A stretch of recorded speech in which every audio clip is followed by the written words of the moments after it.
को साइड रा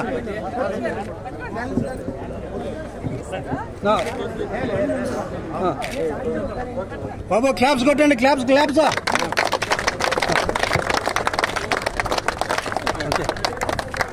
జై ఎన్టీఆర్ జై జై ఎన్టీఆర్ జోహార్ ఎన్టీఆర్ జోహార్ ఎన్టీఆర్ జోహార్ ఎన్టీఆర్ జోహార్ ఎన్టీఆర్ జోహార్ ఎన్టీఆర్ జోహార్ ఎన్టీఆర్ జోహార్ ఎన్టీఆర్ జోహార్ ఎన్టీఆర్ జై ఎన్టీఆర్ జై ఎన్టీఆర్ జై ఎన్టీఆర్ జై ఎన్టీఆర్ జోహార్ ఎన్టీఆర్ జోహార్ ఎన్టీఆర్ జోహార్ ఎన్టీఆర్ జోహార్ ఎన్టీఆర్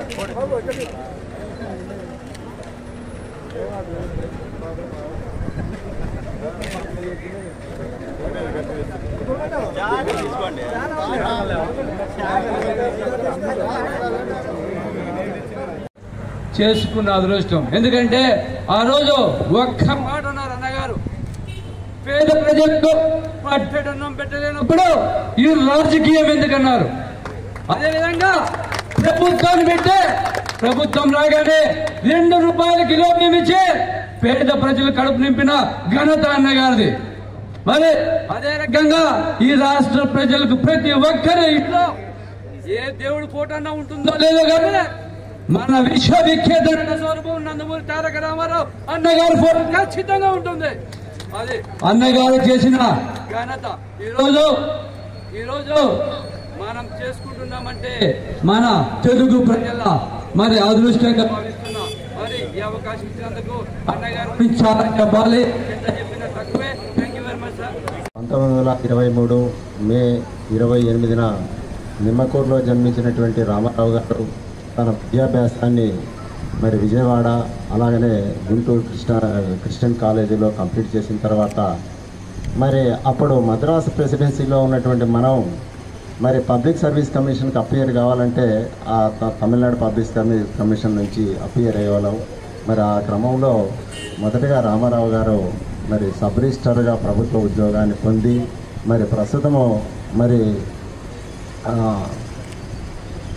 గుంటూరు సమీపంలో నుండి మంగళగిరిలో రిజిస్టర్గా పనిచేశారు.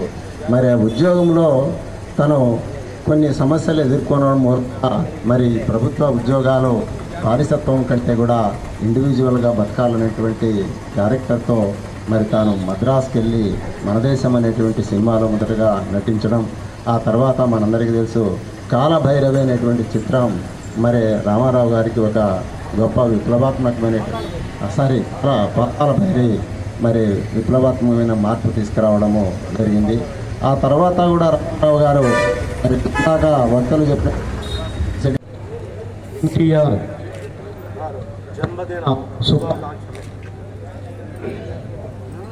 జన్మదిన శుభాకాంక్షలు.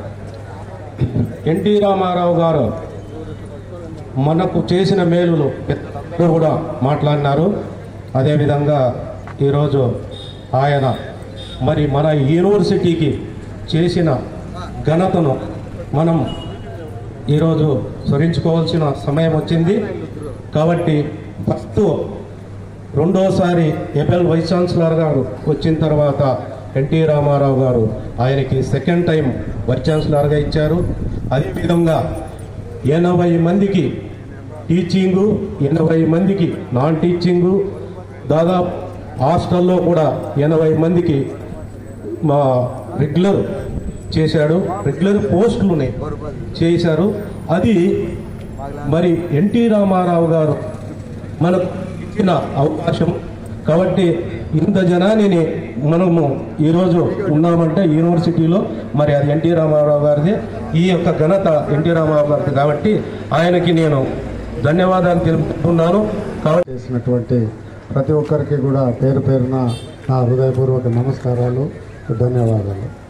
ఎన్టీ రామారావు గారు తను ఏదైతే నమ్ముతాడో దాన్ని ఏమాత్రం భయపడకుండా అన్ని సినిమాల్లోనూ సాంఘిక చిత్రాలు కావచ్చు, ఇందాకే రమణ సార్ చెప్పారు దానవీర సూరకర్ణ కానీ, లేదా పోతులూరి వీరబ్రహ్మేంద్ర స్వామి జీవిత చరిత్ర సినిమా కానీ, ఆ విధంగా ఏ సినిమాల్లో చూసినా ఆయన నమ్మిన సిద్ధాంతాన్ని అంటే సామాజిక రుగ్మతల్ని వెలుగెత్తి చాటినాడు. ఇప్పుడు దుర్యోధనం ద్వారా కుల వ్యవస్థ మీద చెప్పడం అంటే అది భారతంలో ఉందో లేదో తెలియదు, కానీ దాన్ని ఆయన అంటే అది మంచిది కాదని నమ్మినాడు కాబట్టి ఆయన అదే పద్ధతిలోనే ప్రతి సినిమాలో కానీ అది ప్రజలకు తెలియజేస్తూ వచ్చారు.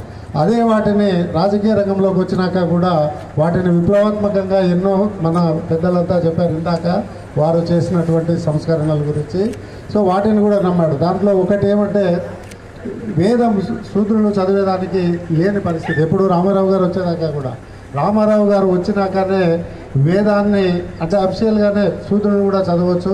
ఎవరు వేదం చదువుకుంటారో దాంట్లో పాండిత్యం సంపాదిస్తారో వాళ్ళంతా కూడా పౌరోహితానికి కూడా ఎలిజిబుల్ అని చెప్పి ధైర్యంగా చెప్పినటువంటి వ్యక్తి ఎన్టీ రామారావు గారు. అదేవిధంగా తెలుగు జాతి ఆత్మగౌరవానికి నిలువెత్తు ప్రతీకగా ఎవరినైనా చెప్తాము అని అంటే అది ఎన్టీఆర్ గారు. ఎన్టీఆర్ గారు ఒకే ఉదాహరణ చెప్పి ముగిస్తారు. ముఖ్యమంత్రి అయిన తర్వాత కర్టసీ కాల్ ప్రైమ్ మినిస్టర్ని కలసాలని ఢిల్లీకి వెళ్తే తమిళనాడు హౌస్, ఏపీ భవన్, కర్ణాటక భవన్, తమిళనాడు భవన్ ఉంటాయి. తమిళనాడు భవన్లో రామారావుకు విడిది అరేంజ్ చేస్తారు. ఈయన తమిళనాడు భవన్లో పెట్టినారు, మనకు లేదా ఆంధ్ర భవన్, తెలుగు వాళ్ళకేమి లేదా భవన్ కూడా లేదా ఢిల్లీలో అంటే సార్ ఉంది సార్, కాకపోతే నార్త్ ఇండియా ముఖ్యంగా యూపీ బీహార్ సంబంధించిన కాంగ్రెస్ పార్టీ నాయకులు వాళ్ళంతా పెద్ద పెద్ద రౌడీలు వాళ్ళ చేతుల్లో ఉంది, దాన్ని ఖాళీ చేయించే కాదంటే వెంటనే ప్రైమ్ మినిస్టర్ ఆఫీస్కు ఫోన్ కలపని చెప్పి వాళ్లకు డెడ్లైన్. నందమూరి తారక రామారావు గారి జయంతి celebrations. I'm very happy that the government has declared today as official celebration day. Really we have to celebrate it in a grand manner, but unfortunately due to lack of time this year we are going to celebrate in a small way. From next year onwards we can celebrate it in a grand way. And you all know that N.T. Ramarao Garu, who is popularly known as NTR, is known for his self-discipline and dignity. Self-discipline means he used to get up early in the morning around 2:30 or 3 o'clock and he do some exercises and he get ready by 4 o'clock and he used to invite the visitors at 4 o'clock. It's really amazing. And nowadays we do not get up even if it is 8 o'clock or 9 o'clock, some of the people. But see his discipline. He used to meet visitors at 4 o'clock. That is his discipline and dedication and time management. And when it comes to self-esteem, self-respect, the Telugudesam party itself founded on the basis of self-respect of Telugu people. Self-respect for Telugu states. So that's why he named the party, his party, as Telugudesam Party. And in our school days, there was one movie which was referred by many of our speakers, that is Danavira Surakarna. We used to call it as DVS Karna. And unfortunately, our school administration arranged a trip to Nellore because my village is a nearby village. We are not having theatres in my village. So our school management was kind enough to arrange a trip to Nellore to watch exclusively this DVS Karna film. The significance of this DVS Karna is there are 3 important characters. You all know that. One is Duryodhana, known for his cruelty. The other one is Karna.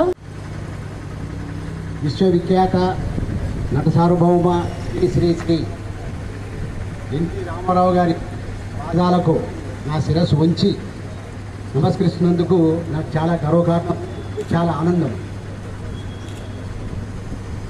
Shri NT Ramarao గురించి నేను మాట్లాడడం అంటే నాకు అర్హత కూడా లేదు, ఎందుకంటే ఆయన చాలా గొప్ప.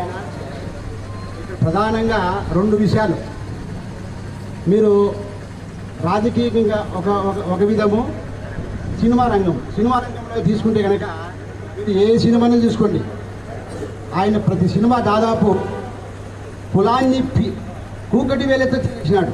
మీరు దానవీర సూరకర్ణ చూడండి, మా కులము ఏనాడో కులహీనమైంది, కులమని అంటున్నారు ఎందుకు అని భీష్ముని కానీ అందరినీ విమర్శిస్తాడు. అంటే కులానికి అతీతంగా ఏనాడో ఆయన పోరాడినాడు.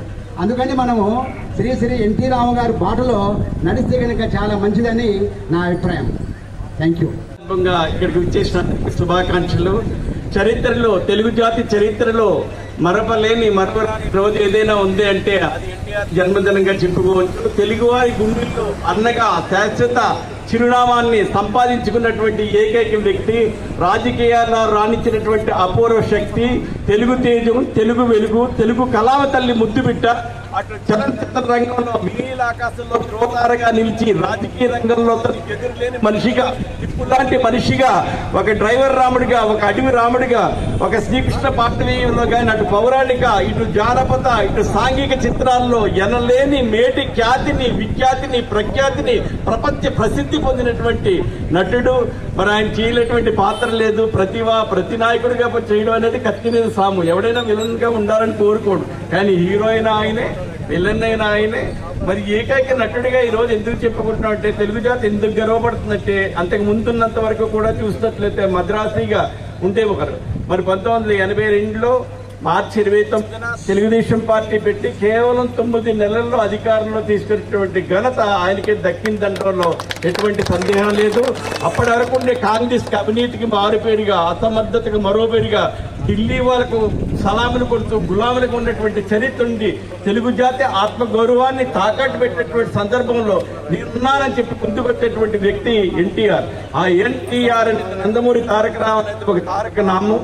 అదే ఈ రోజు ఎన్నో అభ్యుదయ పథకాలకు శ్రీకారం చుట్టింది. ఈ రోజు we are talking to many things about welfare schemes, but the credit goes to NTR.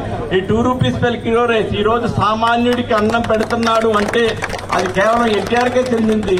కేవలం 2 రూపాయలకే బియ్యం ఇవ్వాలనే ఆలోచన ఆయన మస్తిష్కం నుంచి పుట్టిందంటలో సందేహం లేదు. అదేవిధంగా మండల వ్యవస్థ ఈ రోజు ప్రతి మండలంలో కూడా అందుబాటులో అధికారులు ఉంటున్నారంటే ఆ ఘనత కూడా ఎన్టీఆర్కే చెందింది. గ్రామ కర్ణాల్లో పీడించుకు తినేవారు. ఎవరి భూమి ఎక్కడుందో తెలియదు, ఎంత ఉందో తెలియదు, ఎవరికి పోతుందో తెలియదు, మొత్తం సోహా అనేవారు. అట్లాంటిది ఎన్టీఆర్ మొట్టమొదటిగా పటేలు పట్వారీ వ్యవస్థను రద్దు చేసి, గ్రామ కర్ణ వ్యవస్థను రద్దు చేసి సామాన్యులకు అందుబాటులో అధికారాన్ని ఇచ్చినటువంటి ఆయనకి దక్కింది. అందుకే జ్యోతిబా పూల్ అంటే తెలియటువంటి పరిస్థితి, దుస్థితి, దౌర్భాగ్య స్థితిలో ఉన్నటువంటి పరిస్థితుల్లో ఈ బ్యాక్వర్డ్ క్లాస్ హాస్టల్కి జ్యోతిబా పూలే పేరు తీసుకొచ్చిన గంత కూడా ఎన్టీఆర్కే దక్కింది. స్లాబ్ విధానం అది కూడా ఆయనటువంటి ఇచ్చినటువంటి బిడ్డ. ఇక్కడ ఉన్న వాళ్ళందరికంటే నాకంటే పెద్దవాళ్ళు ఉన్నారు, చిన్నవాళ్ళు ఉన్నారు. బట్ నాకున్నటువంటి అవగాహన మేరకు కొన్ని చారిత్రకమైనటువంటి విషయాలు చెప్పాలి. నిమ్మకూరులో జన్మించి చదువుకొని బిఏ డిగ్రీ చదవడానికి గుంటూరు ఏసీ కాలేజీకి ఆయన వచ్చి అక్కడ జాయిన్ అయ్యారు. నా పేరు ఐజక్ అండి. ఈ పేరుకు ఒక ప్రత్యేకత ఉంది. ఏంటి ఆ ప్రత్యేకత అంటే, నీరూరి ఐజక్ గారు అనేసి ఏసీ కాలేజ్ ప్రిన్సిపాల్ మా నాన్నగారు మేనమామ గారు, ఎన్టీ రామారావు గారు, వెంకటేశ్వరరావు గారు, అదేవిధంగా జగ్గయ్య గారు, వీళ్ళంతా మా నానమ్మ వండి పెడితే మా ఇంట్లో భోంచేసినటువంటి వాళ్ళు. This is where my roots are when it comes to NT Rama Rao family. ఆ తర్వాత ఎన్టీ రామారావు గారి బావుమర్ది గారు బలరామయ్య గారు, మా నాన్న వీళ్ళంతా థిక్ ఫ్రెండ్స్.